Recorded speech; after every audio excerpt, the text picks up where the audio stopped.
Over the past 50 years, Climate Tech has grown and kept pace with the ever-changing HVAC industry, providing our customers with the best knowledge on the most innovative systems and services.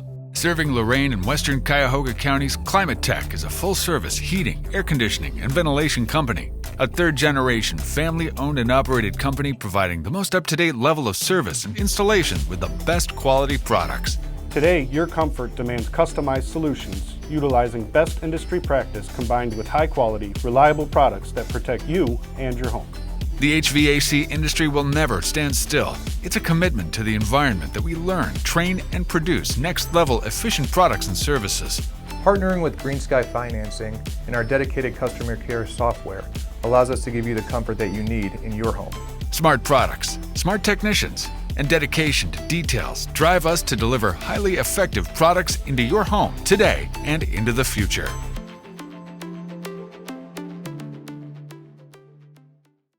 It is week 7 now of the Climate Tech Inc. NFL prediction show. And well, I said last week, 1 week is all it takes to turn things around. And after going 5-0 in the 5 games that we picked differently the week previously, Vince got me 4-1 this past week. We are now level, all knotted up here, just how we started in the beginning of week 1. So we got a long ways to go left in the season, Vince, but it's anybody's show here, as we've got a lot of picks left, well over 100 picks throughout the rest of the season, so a lot can change, but we continue to be neck and neck really all of last year and all of this year to this point. Certainly so. There's always a couple milestones I always look for in each season, or mile markers, as they say, one of which is Halloween. Where do we stand at Halloween? One of which is Thanksgiving, and then right after that, really 2 weeks after that, where are we when you are sitting in that press box in Canton at States? Where are we sitting? So those are kind of my 3 mile markers. If I could stay within 6 of you is usually my goal. Last year going into state championship weekend, it was exactly at 6. So I had a lot of work to do. I do some of my best picking every year, seemingly after Thanksgiving. So to be able to stay this close, to have it be tied, just incredible last night.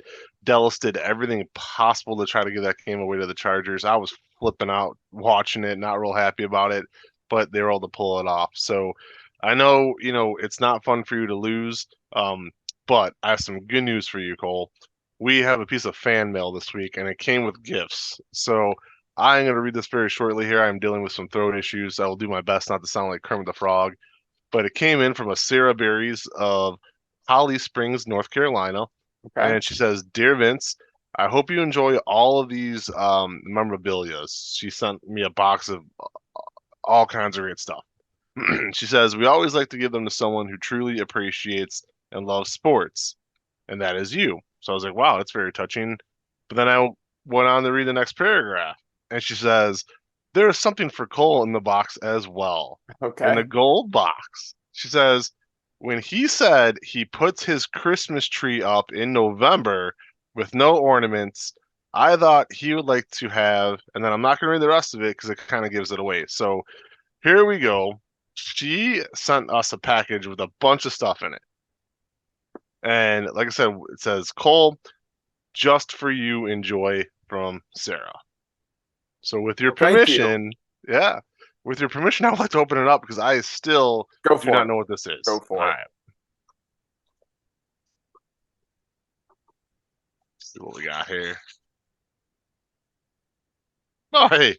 All right, this is a kid, actually. So she sent you an Ozzie Newsome starting lineup. Okay. All right, kind of cool. She had sent me some old programs, and quite a few gold coins from the Browns came back, so that was really cool. But this is all yours, so I will continue to read here. Well, excellent. First of all, thank you, Sarah. Appreciate it. Very neat. Very, very neat stuff. Very cool. She says, "I thought he would like to have a Browns Ozzie Newsome as his first ornament for the tree this year." Then she laughs.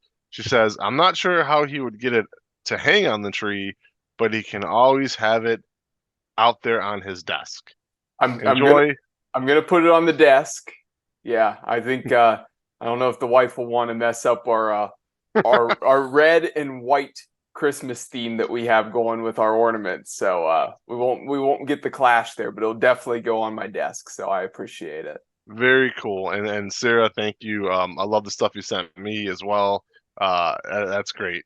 That's so darn cool. So I will save all this. I'll make sure Cole gets it this week at some point, Yeah. in the near future here. So, Sarah, thank you. Yeah, thank you. Yeah, Absolutely. definitely very cool stuff. So, all right, let's pick some games and have some fun here. Well, that was fun. That's the first time open fan mail here on the show. So again, Positive thanks. fan mail. Yeah, absolutely. Thanks for doing that, Vince. So let's get this going though here, because we got a big week, right? An opportunity where we could potentially break the deadlock again. It's been back and forth. We're all knotted up. So let's get this thing going on Thursday night. And a good potential that we might actually have a different pick here. First game of the week, because I don't really know where to go with this one, honestly, Vince, in many ways, because you have the Jags, you have the Saints, it's in New Orleans at the Superdome. Trevor Lawrence, bad tackle at the end of the game, got his knee twisted up. Now, he's really never been one to have knee injuries. He hasn't to this point. Seems like he's walking okay, seems to be minor, questionable at this point in the week, in the early stages of the week. We'll see if he's actually a go or not. That would change things a bunch. Derek Carr hasn't been the most efficient as of late, has been a little banged up, so he's also questionable. So you have both quarterbacks, both starters, who I would say are both right around that upper half of the league when they're playing fully healthy and they're playing well. But right now, both banged up. That certainly makes things a toss-up here. Now, the other thing is the Saints, they lost to Houston, and Houston's actually a decent team this year, as I kind of expected. I had them in the beginning of the year. Before the season started, I predicted them to be 7-10. Very respectable for a team that's been a bottom feeder and struggled. That's a step in the right direction. At this point, I would still say that's very reasonable for them. I don't know if they can get over 500 and stay over 500 in the AFC, but they're off to a decent start here so far. But they took down the Saints, so now you have to feel like the Saints at home should probably have a bounce back game here. But you also then look at the Jags, and they're 2-0 on the road. It's all going to depend upon whether both quarterbacks play or whether just one plays. But I'm going to say this. The Jags, when they come back from Great Britain, right, England, as we talked about, they always seem to hit a hot streak. They're probably sitting on it right now. So I'm going to say that the Jags do win this game 27-23. I think it's going to be a close one, but I don't feel really confident because we don't have enough information yet. And I don't know if we'll have enough information until Thursday truly on this one. But I'm going Jags just based off of their hot streak, the away record so far. I think Lawrence plays in this game. I think he's going to come in a little bit banged up. As you said, I think both quarterbacks are a little bit banged up. Normally, if this game, ifs and buts were canyon nuts, talked about Christmas 2 seconds ago. But listen, if this game was on a Sunday and Lawrence was 100%, healthy or close to healthy as possible, I would pick Jacksonville in a heartbeat because I feel Jacksonville is the better team. I think they've been playing better football, more consistent football. The problem here is it's a short turnaround. He's going to play, but he's going to play banged up. And it's only 3 days to have to go on the road. Again, I think in the long run, Jacksonville finishes with a better record, and New Orleans would probably lose if this was, again, played on a Sunday, but it's not. I'm going to roll the dice here. I'm going to take the Saints. They're very hard to predict this year. They're up all over the place. This is a tough one. But going to go with the Saints. Again, with this being on a Thursday night, it makes it a little bit easier. The spread's really next to nothing, so kind of dead even on this one, but it's going to be fun to watch. I had a gut feeling we were going different directions Me too. on that game. Yep. Yeah, that is definitely a toss-up. I mean, there's a reason why it's pretty even on the spread as well. I think New Orleans is the favorite just with being at home. So, yeah, I don't know. It's all going to depend, and a lot could change this week. You and I might make different picks late if it were later in the week, but of course we record this on Tuesday. So here's the thing too on that. No, I agreed. Sorry to cut you off, but here's the thing. If this was not a third, again, I've said this 80 times already, but let's say this was on a Sunday and it was not a Sunday night, so we were able to pick it as an upset game, and Jacksonville came in like a 1-point underdog or something, then yeah, no brainer. Jacksonville would have been one of my upset picks. So again, Thursday night changes a lot of things. It does. But we move to Sunday Night Football, another one that's a toss-up. And I have to say there's a lot of actually good games this week. Now, there's a ton of teams on buys, 6 of them to be exact. So there's only actually 13 total games this week. So certainly a week for people who play fantasy football know that they have probably a ton of people on their roster that might have some buys, and they're trying to find a way to get by this week. But we've actually been blessed with a lot of good games, and Sunday Night Football is one of them. The Eagles, who have looked like the best team in the NFL until potentially last week, again, this past game against the Jets, they struggled. Against the Jets, a team that they should have beat, they didn't go out there and perform convincingly. Hurts was pressured. They didn't get it done. They lost to the Jets. And kind of same situation where the 49ers, they lost to the Browns. The 2 teams that were undefeated, they fell. So now there's no undefeated teams in the NFL. The Eagles, we know that end of last year, they kind of had a skid before they got to the playoffs. But they were flawless almost the entire rest of the year.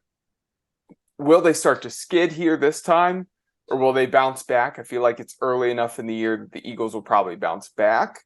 Will it be this game against the Dolphins? I don't know.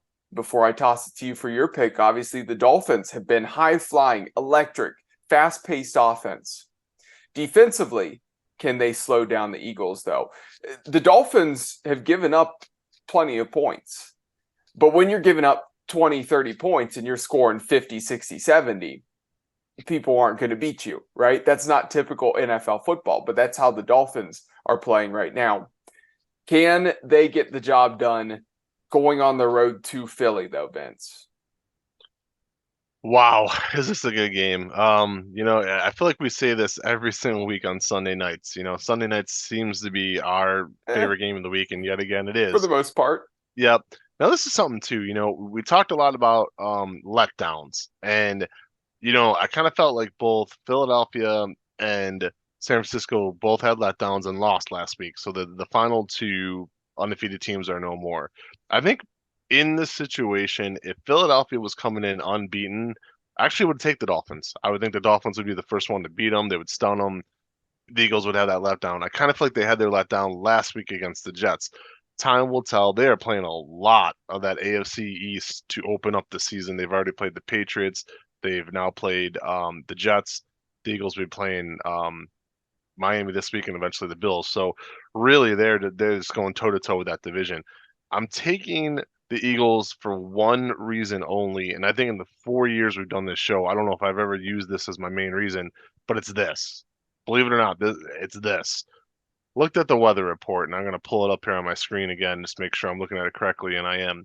So it's going to be about 62 degrees and dropping by the time that game starts on Sunday night. So 62 degrees isn't too bad, really, for a cold weather town. It's next to nothing. But throughout the night, it might rain a little bit. It might get even colder. It's a night game. Okay, so night games could change a lot of different things. I think that might help the Eagles, and that's really the only reason I'm going with this. I've never been a big I'll just pick the home team because they're at home type thing, but I have a weird feeling like the Eagles are going to come in, little pissed off, little wanting to win more than usual because of what happened to them last week.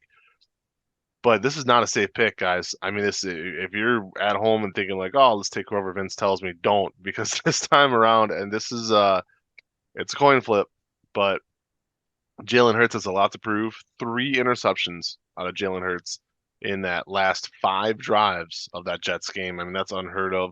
They turned the ball over. They couldn't move it. They lost focus. They're too well coached for that. They're too well coached. Now, the Dolphins, all kinds of threats yet again. We've seen it. But I think if you give this Eagles coach enough time to prepare for anybody, he's going to be able to prepare a game plan to possibly stop them.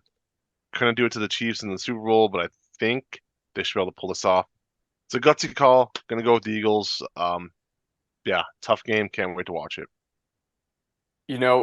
I actually just Megan and I had just watched the Kelsey documentary on Amazon Prime. If you haven't already, probably should check it out. It's actually pretty interesting, about an hour and a half. So Enjoyed that. And I have to say, it's interesting, obviously, seeing him thinking about contemplating that last year was going to be his last year, and then Jason Kelce comes back and then plays this year. He and that offensive line have really been good for years, and they have a lot of really strong players, but they struggled against the Jets. That O-line did not perform like they usually do. But I think that experienced veteran offensive line, they bounce back against the Dolphins. And not only do I think the offensive line bounces back, but I think if Jalen Hurts has good protection, I think he's going to bounce back as well. That defense, they have a lot of excellent pass rushers. Don't forget that Eagles defense led the league in sacks last year during the regular season. So I think they can get some pressure on Tua. Again, if it's a little bit chillier of a night, you potentially have some weather, some rain, things that come in. That's not going to play into the hands of the Dolphins. And I think that at least defensively, they're going to be able to slow down the Dolphins enough that this isn't going to be a race. And that is when the Dolphins perform well. If it's probably 30 points or less that it takes the winner to score, the Dolphins probably aren't winning that game. That doesn't play into their hands this year, especially against this Eagles team. So that being said, I'm going with the Eagles here. I think they win this game. They're going to bounce back. If they won the last game, then same theory I would have had with the 49ers, right? Where a team's not going to go undefeated in this current NFL landscape. It's not going to happen. The Dolphins of the 70s, they're fine.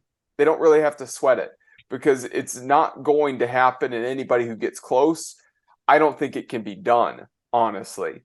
So that being said, like I said, if the Eagles were undefeated, the Dolphins would have a great shot here. They're not. The Jets winning that game hurts the Dolphins even more because the Eagles are going to come back out to try to get back into a rhythm and get back into a groove. And this team is too good to lose 2 in a row, no matter how good the Dolphins are this year. So again, we're on the same page with the Eagles in this one, Vince. Yeah, not too much more to say other than sit back and enjoy. Should be a good one on Sunday night. Then we move to Monday Night Football, the other team that got beat. And the 49ers had a chance. And I said this when I was watching the game as well. This is something where Megan and I are watching that game, and Moody had pulled the one kick to the left earlier. I said when he stepped up, it looked like it was an easy spot for him to make it, but it was still over 40 yards. I said, watch, he's going to be in his head, right? The only way he misses this kick is if he's in his head about the previous miss and is thinking, I pulled it the last time, I need to put it more to the right, and then he pushes it to the right. He just pushed it a little bit too much, and that was, you could tell, him overthinking probably the previous miss, right? Because he missed the other way the time before. So ended up missing that kick, and the Browns played every bit good enough to win that game, right? In many ways, because of how tough and how close it was, it feels like it was deserving for Cleveland to win that game because they played it how they wanted to play it, and they kept it close that whole time. And the 49ers trailed them longer than they'd trailed anybody in total. You can add it all up, and the sum of that was still less time trailing this season than they trailed against the Browns. So in many ways, it felt fitting for the Browns. Now they come back, though, on Monday Night Football, and they're going to go up against the Vikings, who have struggled. And Minnesota, would they have won that game in Chicago if Justin Fields was playing the whole game? I don't know. Obviously, you can't go back and redo that over again, but obviously it was pretty clear that the Vikings were going to win when Fields went out. They didn't really have a chance, Chicago. They needed Fields out there the whole time and his playmaking ability to have a shot in that game. So the Vikings win. The 49ers no longer undefeated. And this 49ers team, even if they have some injuries and some guys out, offensively, they're going to get back into a groove. The team apparently feels optimistic about McCaffrey, thinks he should be playing this next game. And that Vikings defense that I'm not impressed with, I don't think they can stop McCaffrey. They can't stop Ayuk. Doesn't matter if Debo's out there or not. Doesn't matter if they have a couple guys gone. I think they have enough weapons still, enough guys that they're going to rebound. Shanahan's going to draw up a good game plan, and the 49ers are going to easily handle the Vikings on Monday Night Football and be back in a rhythm. Agreed. I think San Francisco needed a perfect storm to lose against Cleveland, and it happened. You know, you mentioned the win. I was thinking about a conversation. We'll love to sit there and have a beer with a place kicker and a professional golfer and just listen to them talk and break down shots and kicks, because so much of it is the wind and in your head and everything else. I know there's a lot of golfers out there. Cole, I know you play golf. You know, there's a lot to that element that is mental and judging and how did you hit your last shot? How did you hit your last kick? And you're right about that. You know, you look at Deebo Samuel getting hurt, Brock Purdy having his worst game as a pro, how good that Browns defense is. And still, with all of that, all those injuries, San Francisco still put themselves in a position to win with seconds to go. Cleveland, it's a rough place to kick. So I think they bounce back. I'm not impressed at all with Minnesota. Minnesota helped me out tremendously. Thank you, Minnesota, by beating Chicago. One of the reasons we're tied a few weeks ago, I had picked against them. I took the Chargers, and I think that was a weird week where you actually took the Vikings, and the Vikings lost. So they've really helped me out a lot this year. But this one doesn't surprise me. Going to take San Francisco. I'll say this one last thing about primetime national televised games this particular weekend. Had the 49ers not lost and had Philadelphia not lost last week, it would have been pretty cool to see, you know, two undefeated teams going at it back-to-back nights, you know, kind of pacing with each other. So it is what it is, but I do expect both of them to bounce back and win. Yep. So we move to our upset picks. I'll be honest, Vince, this week I didn't see too many games that really caught my attention for being an upset pick, but any that you have on the docket, any on the slate that's your official upset pick? Yeah, I have two. So I know we can only talk about one on the show or really go into detail. So the one that kind of jumped off the page to me, and I was a little shocked to see the line where it was at. I think it's strictly because Baltimore's at home. I'm taking the Lions on the road as underdogs. Almost said Undertakers, the wrestling fan of me, as underdogs to go ahead and beat Baltimore. They're just flat out the better team. I've been on the Harbaugh bandwagon for years. I hate. Trust me, I hate the Ravens, guys. I was a little kid when the Browns moved. It broke my heart. I hate the Ravens, but I'm usually one to pick them almost every single time. But they look off this season, man. That dream team does not look very good. Yes, they're 3-2, but they have not impressed me. They beat a depleted Cleveland Browns team that found out they were going to have their starting quarterback seconds or minutes before the game. All that aside, definitely going with Detroit, who's just a better team right now. They're a little bit banged up there, but still, I think they're better coached at this point, a little bit more hungry, and they're playing with momentum. So my official upset pick this week is the Detroit Lions. And you said you had another one. Obviously, I know that's your official pick. Who's the other one you had on your radar? Well, for the first time this season, I am rolling the dice and I'm taking my Denver Broncos. I think at 1-5, they have too much talent on that offense. I usually don't listen to my heart. I almost go with my head. That's why I'm a 3-time champ. But this time around, I'm going with my heart. I just cannot pick against the Broncos this week. They're too damn talented on offense. Something's got to give. Green Bay's defense is atrocious. The Green Bay's run defense is absolutely atrocious. Everybody wants to knock on Russell Wilson all the time. Look at his stats. They're actually pretty good this season. Just not electric, not great, not all pro, not what everybody thought they were going to get. He's a serviceable quarterback. And I think this is the week where if Sean Payton's going to make this work, he has to get this victory. Now, do I see Denver winning more than 4 or 5 games all year? Kind of don't. This is a home game, man. You can only lose so many doggone games at Mile High Stadium, as I still call it, Invesco, whatever you want to call the new stadium still, regardless. New to me, because again, I grew up with Mile High. But you can't keep losing at home in that altitude. I think weirder things have happened. Rolling the dice, taking the Broncos, and again, Green Bay frustrates me because there's games this year they should have won. There's games this year they should have lost. They're almost impossible to predict. They remind me of the Saints. Just can't pick them this week. Jordan Love completely screwed me 2 weeks ago when I lost 0-5. So yeah, not going to do it again. Want to have something fun to watch at 4 o'clock, so I'm going to go with the Broncos. Okay, makes sense. Now, I have to say, you said the reason you're a three-time champ is because you'd usually pick with your head. I got to say, I think you probably use your heart a little bit more than I do. Oh, I I mean, do. I definitely do. absolutely. Maybe I need to pick with my heart a couple more times throughout the year, and that would end up helping me get on top. But yeah, no, every pick for me is strictly just with my head. I am not afraid to go against any teams, and that is a teaser for the Buckeyes podcast as well that you're going to see as well. That you're going to see that I'm always picking with my head, not my heart either. So I have to say though, I want to touch on the Broncos one. I've been down on the Packers. I've gone against the Packers a lot this year. They're going to win against the Broncos this time. The Broncos, they're that bad, and the Packers are just a little bit better. And keep in mind, the Packers coming off of bye week as well. I really like to go with teams a lot of times that are coming off of a little break, had a breather, opportunity to prep. And I don't think there's a whole lot that the Packers have to prep for in Denver. Basically, you're going up against chaos. You're going up against a troubled franchise, an organization that isn't piecing anything together right now. So opportunity for Jordan Love to have a good bounce back as well, as he had struggled one of his last times out. But my official upset pick is the same as yours. It's the Lions over the Ravens. Baltimore coming back from London. So, of course, that messes with your schedule. They're going to be out of rhythm, even though they're going back home. But you had the Lions who played down in Tampa against the Buccaneers. They won that game. Even though they went on the road, this is 2 weeks on the road.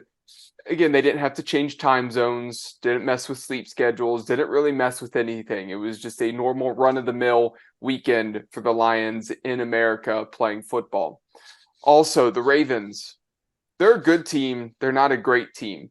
I think they're going to have their up and downs. Wide receiver room was overhyped coming into the year.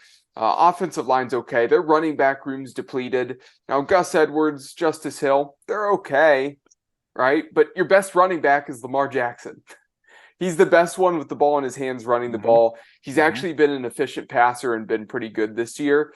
Yep. But I can't trust that Lamar Jackson is going to stay healthy for a full year. It hasn't happened in the last couple of years. So at some point, you think he's going to get banged up and probably go down. Defense has some good pieces over there, but I like what the Lions have. Even without David Montgomery, Jahmyr Gibbs is supposed to come back. So sure, you lose your workhorse, but then you have a better pass catching back. It's a different dynamic, but it's still then a running back that's excellent.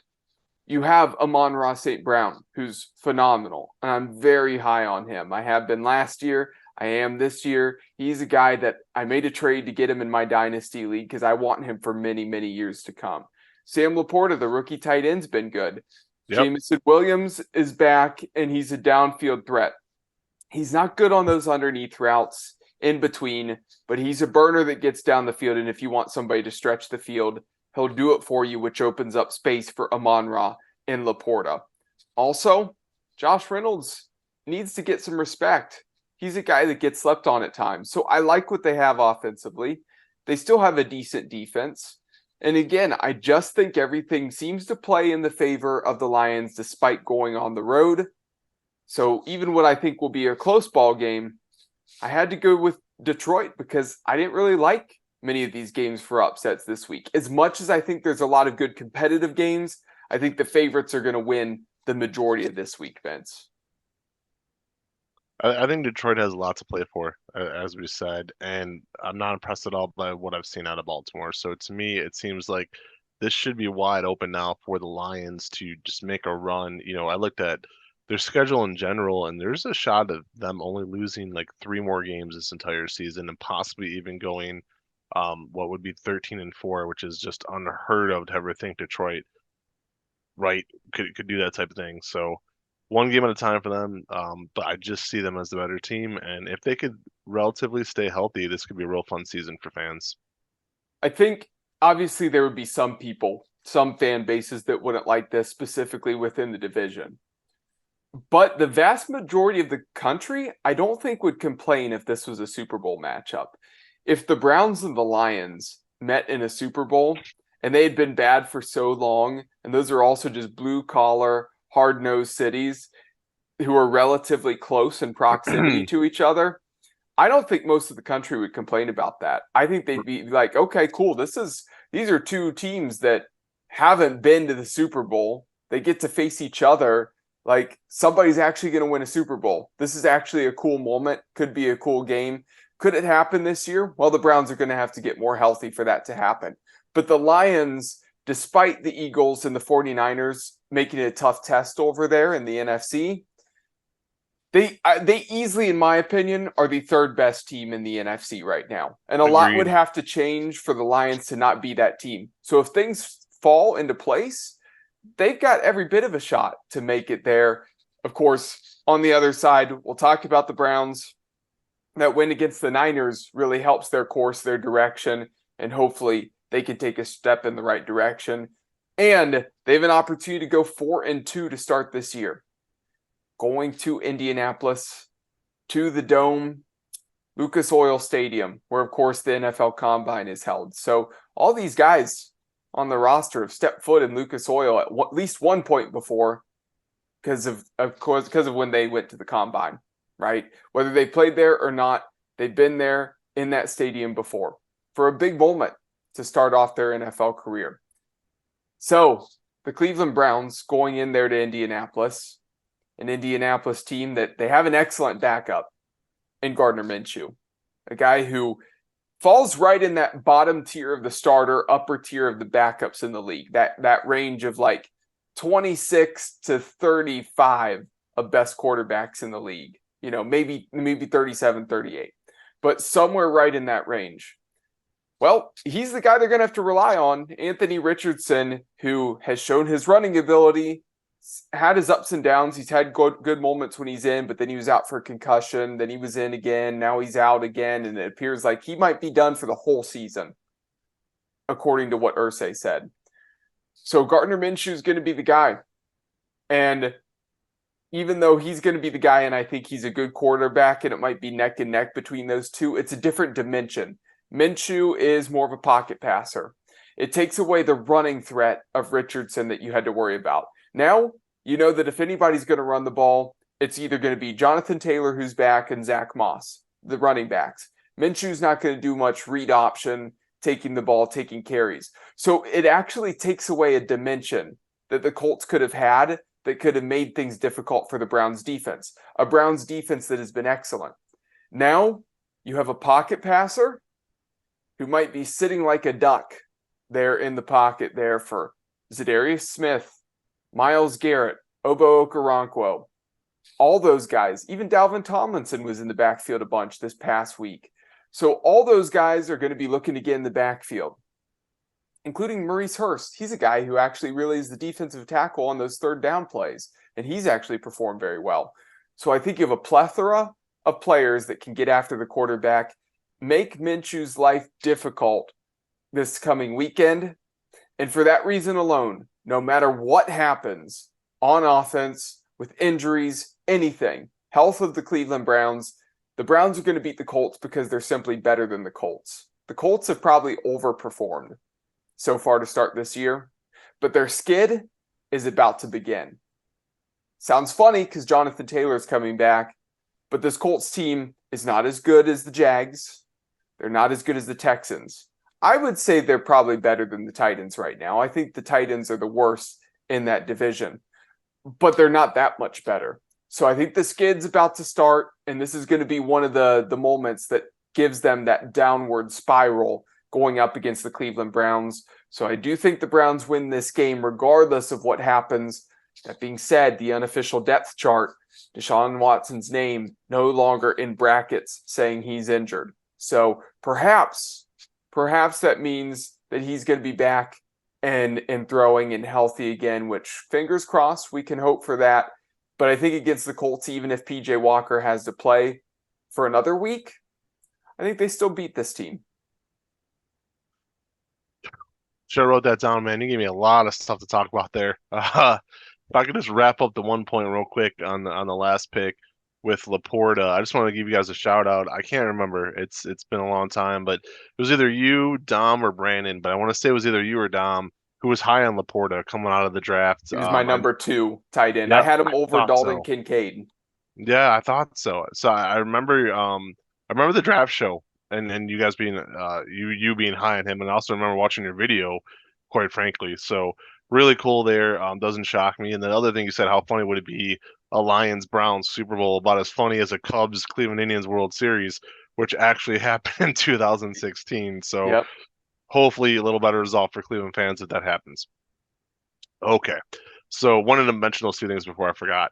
On to this game. As I said, I think it took a perfect storm for the Browns to win, and they got one against San Francisco. They're not going to need one this time. If they could just go out and play their very best defense yet again, I think they should win this game. And if Stefanski stays within himself when it comes to the play calling, I think they should win this game. And let me give you a reason why.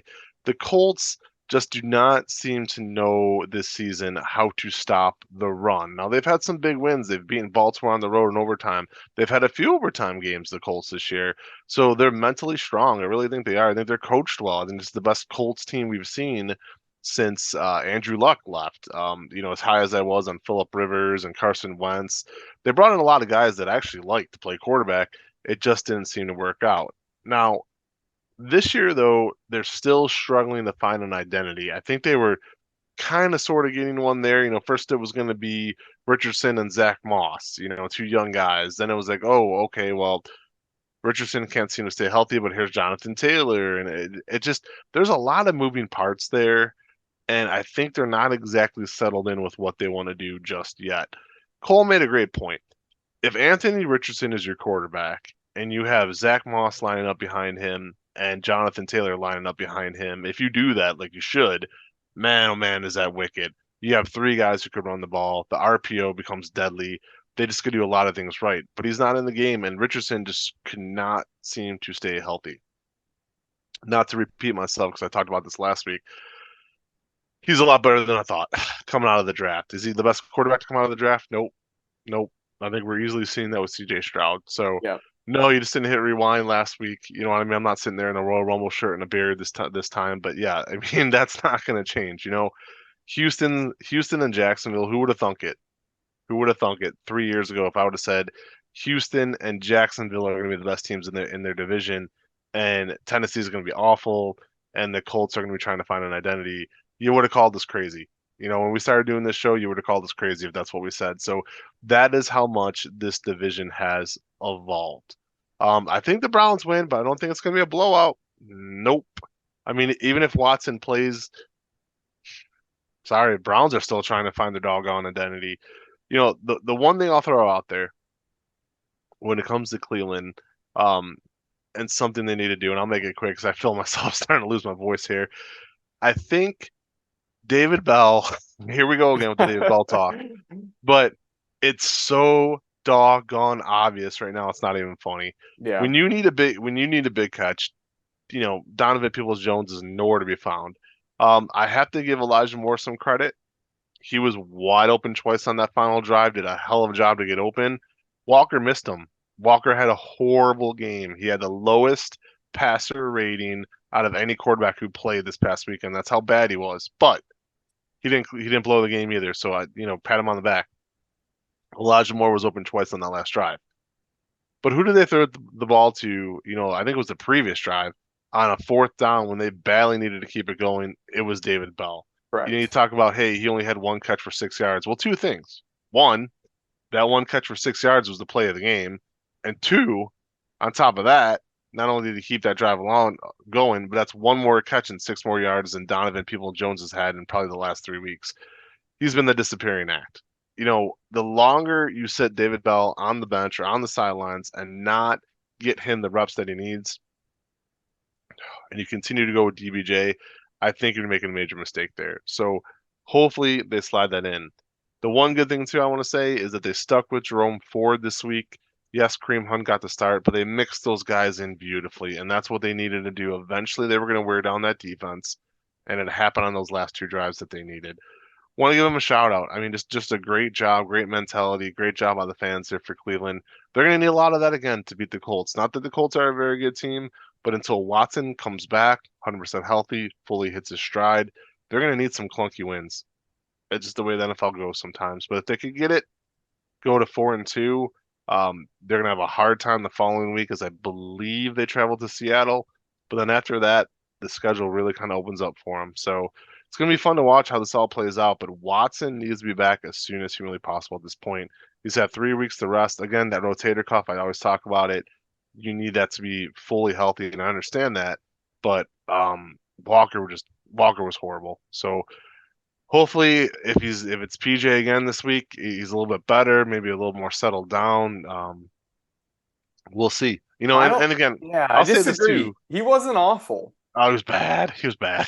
But He go was ahead. not I knew you awful. would. I knew you would disagree, which is fine. It'd be a boring show if we agreed on everything. Yeah, he was not awful. He was I terrible. would say that the interception, the one though, I have to say that's on Amari Cooper though, partially too. Keep in mind that the interception on the sideline, Cooper's supposed to break back to that football. He slipped.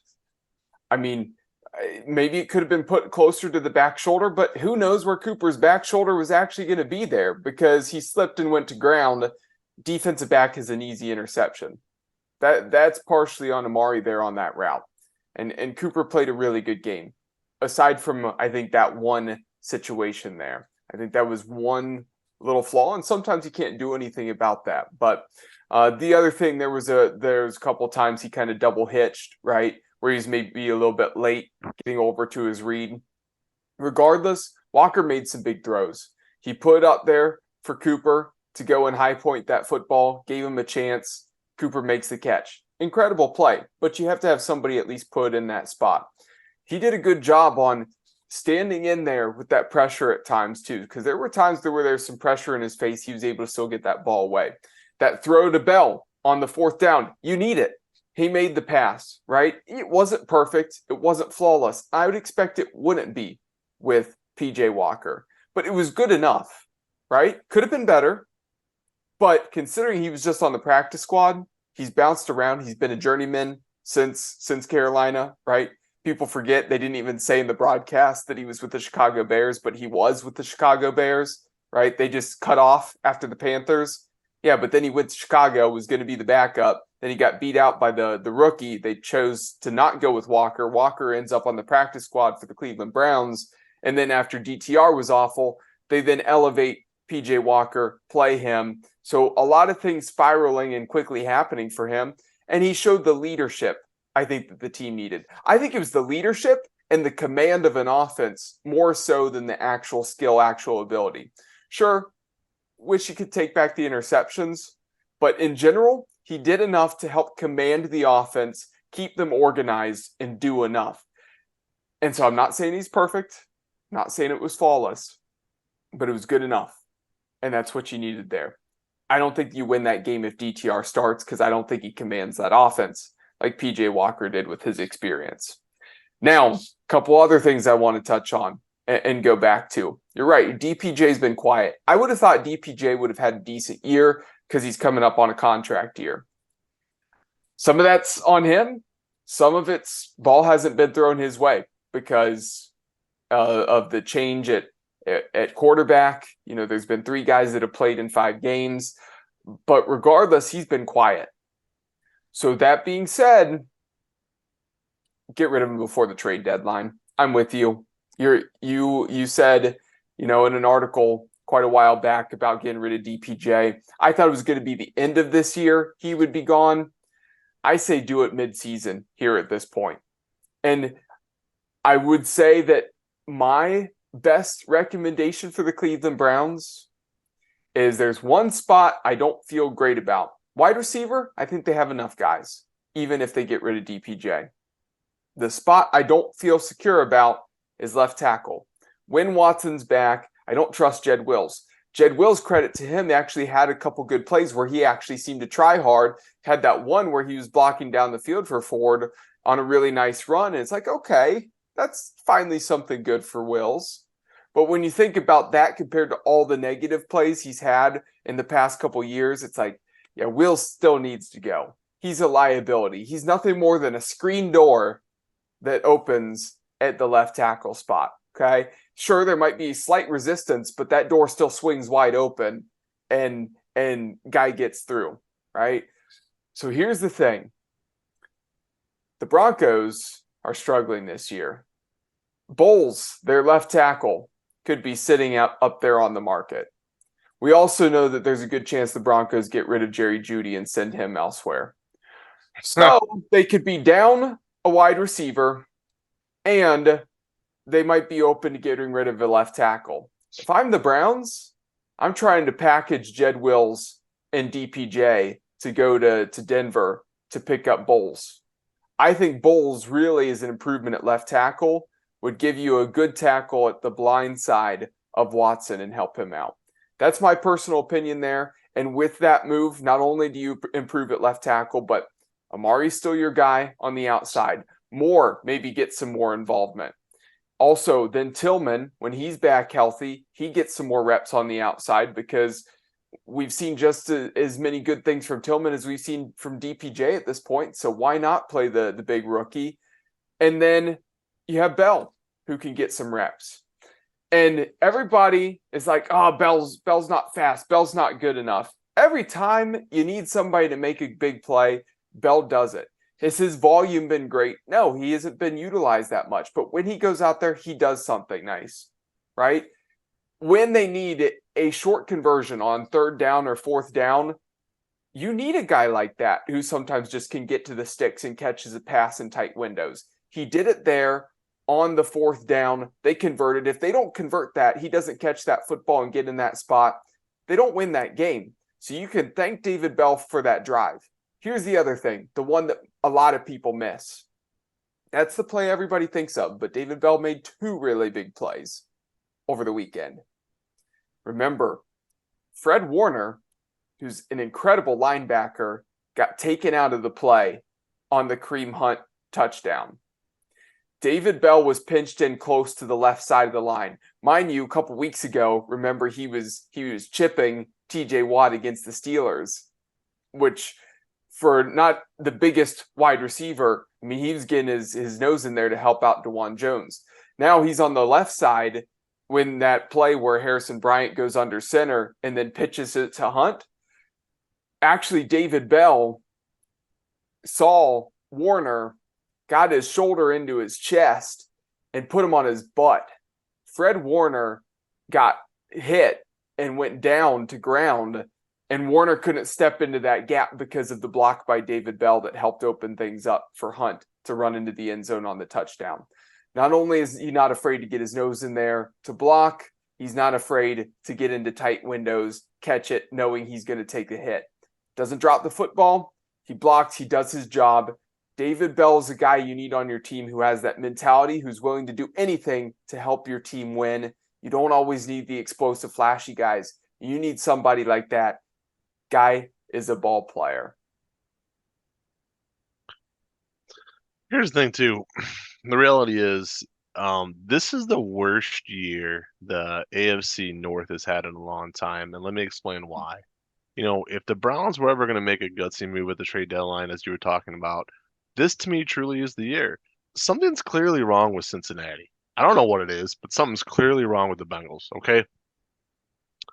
Baltimore, I'm not impressed by. You know, they made the moves in the offseason with J.K. Dobbins already hurt. OBJ's been a joke, as I kind of figured he would be. And Lamar Jackson is streaky, right? But still, as a team, they had no run game outside of him. Say what you want about Gus Edwards. Pittsburgh, small hands, Kenny Pickett. I'm sorry, he stinks. The fact that they're 3-2 is so ridiculous. It's not even funny. Sorry, Dom, you know we love you, but there's no way Pittsburgh should be 3-2. So my whole point is this. You know, yeah, Watson's been dinged up, but you got to start thinking positive here. And if he comes back and he's healthy, all right, look at this team. They have a chance. They have a chance. And you need to make a move to bring it home now. You know, if Andrew Berry wants to do something that's going to pay off, now's the time. I mentioned the Indians earlier, all right? What is the Dolan ownership known for? Cheapness and not going out and getting free agents and not doing this. But the one thing they do well is trade. The Cleveland Indians over the years, now the Cleveland Guardians, the one thing they've always done very, very well is trade. And in NFL and the football, you don't see that very often. I get that. I understand that. But the Browns are in a very unique position here that if they could keep their quarterback upright and get rid of what I think is a distraction with DPJ because it's just not working. And you could actually bring somebody in that's going to help that quarterback again stay upright. This is a chance right now for the Browns. This is their division to win or lose, and I really truly believe that with all my heart. I'm not saying that as a fan. I'm saying that because again, Pittsburgh, Cincinnati, and Baltimore have not looked impressive. I'll throw it back to that draft show one more time, and that's why we love doing that. We do both nights for a reason. Night one we talk about the picks. Night two we really start to break things down. And for me, I love both nights. Two of my favorite nights of the year. Mm-hmm. But I love night two for that reason. And that's something all three of us that night, yourself, Dom, and myself, all said that this AFC North had the potential to be boom or bust. And right now, I'm sorry, it's bust because none of these three teams have looked tremendous. Four teams, but you look at the best unit, right? So I want you to count all 8 units, offensive, defensive, on each team. You count all 8, all right? And this is actually giving me an idea for an article. I would rank the Browns defense number 1 out of all 8 of those units. Fair. Okay, I'd say probably Browns defense number 1, and probably Pittsburgh defense number 2 because it's been more of a defensive division so far through this, right? Maybe Baltimore's offense number 3. I don't know, but my whole point is that you have the best division. Excuse me, you have the best defense in the division. You might be one tick away from an offense, an airtight offense, even without Chubb. Now's the time to make that move. That's all. I mean, it's something that a lot of people have been talking about, but man, if the Browns are going to do it, this is the year. Kenny Pickett's probably only going to get better. I don't know, but he's not going to win anything this year if you're in Pittsburgh. I don't think, unless they get a miracle. Yeah, No, Kenny Pickett, he's a guy who was a low ceiling, high floor type of guy where I expected him to, be an okay quarterback in the NFL. Maybe good to okay. Yeah. And they just got the brakes beat off of him by Houston 2 weeks ago. Yeah, he was never going to be a top 10 type of guy, right? But I also kind of expected he'd be a starter for quite a long time. Actually performed a little bit worse than what I've expected from him. But same here, yeah. But that being said, that Steelers offense is not that good. But interesting, though, that, I kind of pose that, right? You're a fan of the Browns, you're a fan of the Broncos. And it just so happens to be the Broncos I'm saying to target. But I really think they'd be willing to shot Bowles, their left tackle, if things keep trending the way it is for the Broncos. Broncos love to make trades, too. The Broncos, for whatever reason, every year make a trade. But to be honest, though, the talk has been about them possibly getting rid of Judy. If Judy goes to somewhere like Carolina or somewhere else, they have a spot at wide receiver that's open on the outside, and I think they would actually be pretty open to DPJ filling that slot. So can I say this real quick? Just quickly here. Okay, I don't care about Alabama football, whatever, but Nick Saban does a better job with his players than a lot of other college coaches. A lot of his players will come into the pros and stay professional and just be good athletes. We've seen it with Tua. We've seen it with Jalen Hurts. It goes on and on and on and on. But it frustrates me to no end. The Broncos picked Judy, and he has freaking sucked. Excuse my language. But you want to talk about bust city? And, then he acts like a clown. I'm not a big Steve Smith fan either. It's not like I'm taking sides here with Steve Smith, but that was ridiculous. I am. Steve Smith, that was amazing. He tells it the way it is. Over and over again. Absolutely. I think I did too. I think I watched 7 times. But, that's the thing, all right? And I'm not going to take the show way off the rails here. Jerry Jeudy's a joke. I've never seen a guy with so much talent coming out of college from a big-name program, phenomenal coach Nick Saban. I was over the moon when the Broncos. See, my voice is cracked. That's how bad it's getting. But I was over the moon when the Broncos drafted him. Ecstatic. The guy's a bust. To dance around in the background, there's a lot of videos out there. Go and watch them. I mean, everybody wants to talk about when Steve Smith with Jerry Jeudy is dancing around like a clown and yelling things at him. There's quite a few videos on X or Twitter, whatever you want to call it. Long story short, the guy's a moron. Okay, so we will see if actually anything happens with the trade or anything before the deadline for the Cleveland Browns, potentially the Broncos involved as well. Certainly we touched on them a little bit here tonight. But for myself, Cole McDaniel, Vince McKee, we want to thank everybody for watching and listening this week. We're going to wrap this thing up, close this show out. Want to remind everybody to hit that subscribe button. A lot of high school football as well to check out on KeonSports.com and the YouTube channel here over the upcoming weekend. And we're both level here, so a good weekend to pay attention to what's going on, see whether I can push ahead or Vince can. Full picks going to be up on the website as well, KeonSports.com. For myself, Cole McDaniel, Vince McKee. Everybody have a good night. Climatech is a full-service company. We install as well as service both residential and commercial products. We service furnaces, air conditioners, heat pumps, boilers, mini split systems, tankless hot water. We've got a good group of technicians that have been developed into a company culture that delivers a good degree of confidence to the customer and gives us a good product output. They want to take care of the customer and make sure that the customer is satisfied with their service. And when you've got non-stressed employees at your home, you're going to get a greater result from that service call or from that installation. Our customer needs, comfort, and health are of utmost importance, and we strive to provide that to every customer within their budget. As we continue to grow, we remain focused on maintaining our high level of customer satisfaction. When you hire Climatech, you're hiring a whole team of experts that have been in the business well over 80 years. If you're looking for a new install, if you're looking for just maintenance on your equipment, we are the company of your choice.